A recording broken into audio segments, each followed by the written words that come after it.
चल पड़े। बैलगाड़ी चली जा रही है, चली जा रही है। कहां द्वारिका जी और कहां अहमदाबाद के पास में डाकोर। चली जा रही है। चलते चलते चलते अभी कुछ ही रास्ता दूर हुआ था, इतनी देर में तो सवेरे मंगला का समय हो गया और पंडाओं ने जैसे गर्भगृह खोला, अब तो रतन वेदी पर ठाकुर नहीं, हाहाकार मच गई। द्वारिका के ठाकुर खो गए, द्वारिका के ठाकुर खो गए। तुरंत पंडाओं ने सेवकों को कहा, सारे मंदिर के द्वार बंद करो, तलाशी लो। जब शयन हुआ मंगला से पहले ठाकुर जी कहां चले गए, तलाशी लो, कहां है। हो सकता है किसी भक्त की शरारत हो। सारे द्वार बंद किए गए, जितने भक्त थे सबको तलाशा गया और किसी के पास भगवान नहीं। पंडा समझ नहीं पाए, देखे झरोका मंदिर का खुला है। सेवकों से कहा, उन लोगों के नाम की सूची दो जो रात को मंदिर में रुके थे भीतर, और सुबह उनमें से जो नहीं है उसका नाम बताओ। पूरी सूची देखी गई, ये भी है, ये भी है, ये भी है, ये भी है।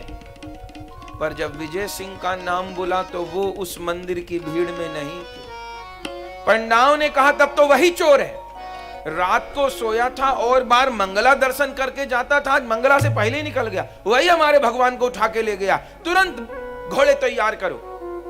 अब पंडा लोगों ने सशस्त्र सैनिक ले लिए, घोड़ों पे सवार हो गए। पता था डाकोर से आता है और चले अहमदाबाद की ओर। अब विजय सिंह तो धीरे धीरे बैलगाड़ी चला रहे थे। अब बैलगाड़ी की तो अपनी चाल होती है, घोड़े की अपनी चाल होती है।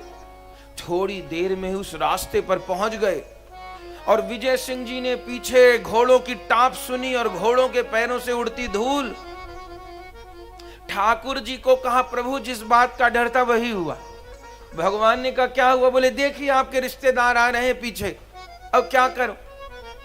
भगवान ने कहा, विजय सिंह तुम्हें बैलगाड़ी चलानी नहीं आती, जरा तेज चला। विजय सिंह ने और तेज चला, और तेज चला। विजय सिंह ने कहा, प्रभु ये पुष्पक विमान नहीं है, ये बैलगाड़ी है, ये अपनी तरीके से चलेगी, इसको कोई मैं उड़न खटोला थोड़ा बना सकता हूं। भगवान कहते, तुम्हें चलानी नहीं आती, तुम पीछे बैठो। बलिहार विजय सिंह को पीछे बैठा दिए, ठाकुर जी हाथ में लगाम ले लिए और जो दौड़ा है बैलगाड़ी को। ठाकुर जी को बैलगाड़ी चलानी आती है, ब्रज में भी चलाई है। और नरसिंह जी की कथा आप सुनते हैं, नरसिंह जी की बैलगाड़ी खूब बढ़िया चलाई है, विजय सिंह की भी चलाई। और तब तो बहुत तेज बैलगाड़ी, अब तो घोड़ा पीछे रह गए। तेज चले, चलते चलते डाकोर की सीमा में प्रवेश करने लगे। अब ठाकुर जी को मस्ती सूझने लगी, खेल सूझने लगा। रास्ते में एक सीमलज नामक जगह आई। निकले तो एक नीम का पेड़ था, नीम का पेड़ की डाल झुकी थी।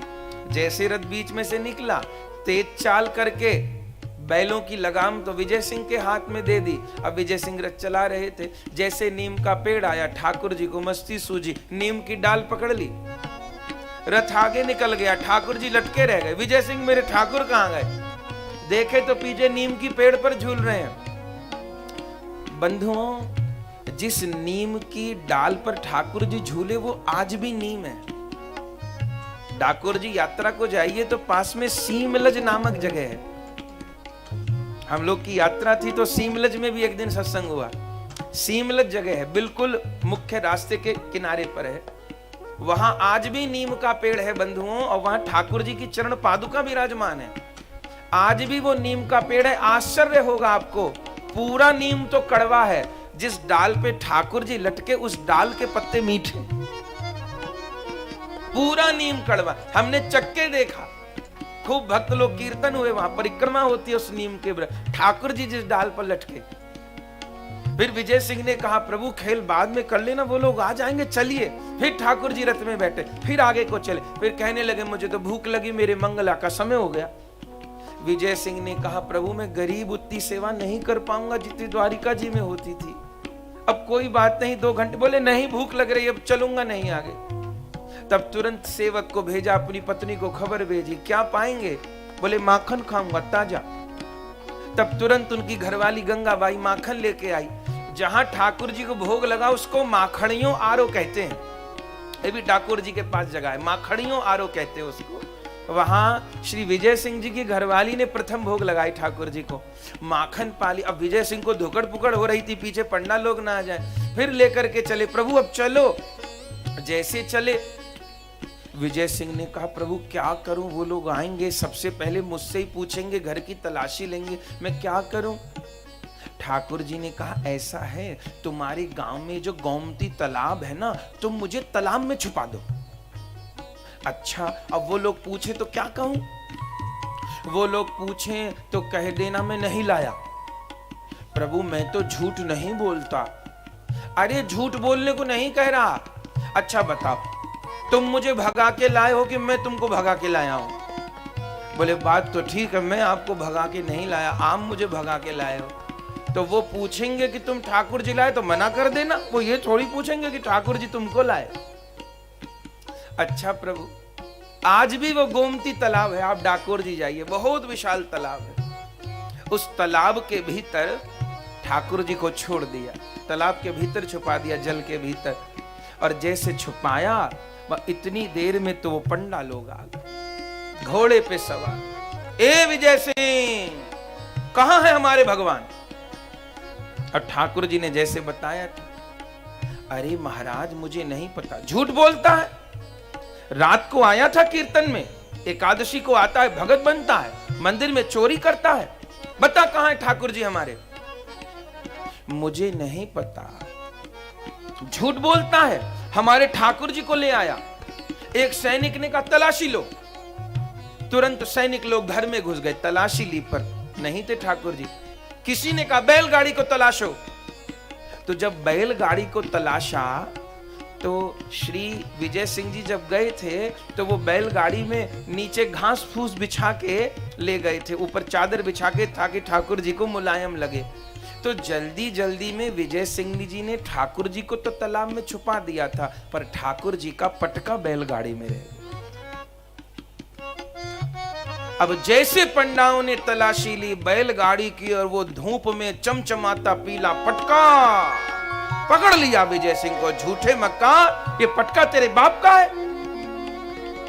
किसका पटका है ये? हमने जो कल पोशाक पहनाई थी वो पटका है, बता कहां है? अब ठाकुर जी ने कहा था कि बताना नहीं है। अब विजय सिंह तो बता नहीं रहे, और वो सब पंडा और सैनिक पिल पड़े विजय सिंह। मार मार मार, शरीर लहू लुहान। बूढ़ा शरीर था उनका, 72-73 वर्ष की उम्र थी। जब इतने लोग मारेंगे तो बेहोश हो गए, गिर गए, फिर भी मारते रहे। जब बिल्कुल लगा कि अब विजय सिंह जी के प्राण निकल जाएंगे, उसी समय ठाकुर जी गोमती तालाब से प्रकट हो गए। बंधु आप दर्शन करिए, न किया हो, आपके तो बहुत निकट है ठाकुर जी, आप दर्शन करिए। आप मंदिर तो उधर है, बाहर गोमती तालाब की चर्चा कर रहे हैं। गोमती तालाब के बीच में बहुत बड़ा तालाब है, और फिर बीच में पगडंडी जा रही है, और फिर बीच में एक छोटा सा मंदिर है। वहां ठाकुर जी की चरण पादुका है, चरण चिन्ह है। वो कौन स्थान है? जब ठाकुर जी जल से निकल के वहां जाकर के बैठ गए बीच में, वहां ठाकुर जी के चरण चिन्ह है। सब पंडा लोग घबराए। भगवान ने कहा खबरदार, जो मेरे भक्त को मारा हो, तुम जितनी चोट विजय सिंह के शरीर पर दे रहे हो, वो चोट, वो प्रहार विजय सिंह को नहीं लग रही, वो चोट मेरे अंग पर लग रही है। देखो पूरे गोमती तालाब का जल रक्त से लाल हो गया है। जब देखा तालाब का जल वास्तव में लाल हो गया था, ठाकुर के अंग से रक्त की बूंद निकल। अरे प्रभु, हम तो इससे पूछते थे कि तू ठाकुर जी को लाया, ये बार बार मना करता था। अरे सत्य बोलता था, ये मुझको नहीं लाया, मैं इसको लाया हूं, मैं इसके साथ आया। प्रभु आप खुद आए हो, तो हम लोगों की पूजा में, सेवा में क्या कमी रह गई? कोई कमी नहीं। जैसा प्रेम इसके भीतर है, ऐसा प्रेम तुम लोगों के भीतर नहीं। तुम तुम लोग मुझसे चाहते हो, मुझको नहीं चाहते। तुमको मुझसे प्यार नहीं, मेरे मंदिर में चढ़े चढ़ावे से प्यार है।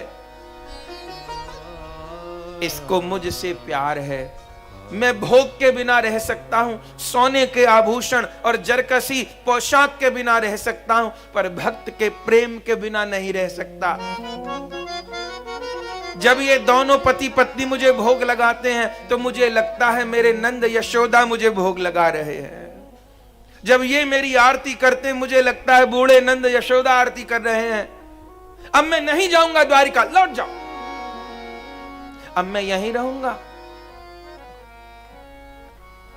पंडा लोग रोने लगे, प्रभु हमारी बहुत बड़ी गलती हो गई, हमने इस भक्त को मारा, पांव पकड़ के क्षमा मांग लेते। विजय सिंह से क्षमा मांग ले। विजय सिंह नहीं, आप ब्राह्मण हो, पुजारी हो, मेरे पैर न छुओ आप। ठाकुर जी को पंडाओं ने कहा, प्रभु आप तो यहां रहोगे, पर आपके यहां रहने से आपकी द्वारिका सूनी हो जाएगी। 4 धामों में जो पश्चिम दिशा का धाम है वो द्वारिका जी है। आप जब यहां रहोगे तो द्वारिका जी की महिमा नहीं रहेगी। अरे द्वारिका जी की चिंता होती है तो जाओ, आज से 6 महीने बाद लाड़वा ग्राम के निकट वर्धनी बावली से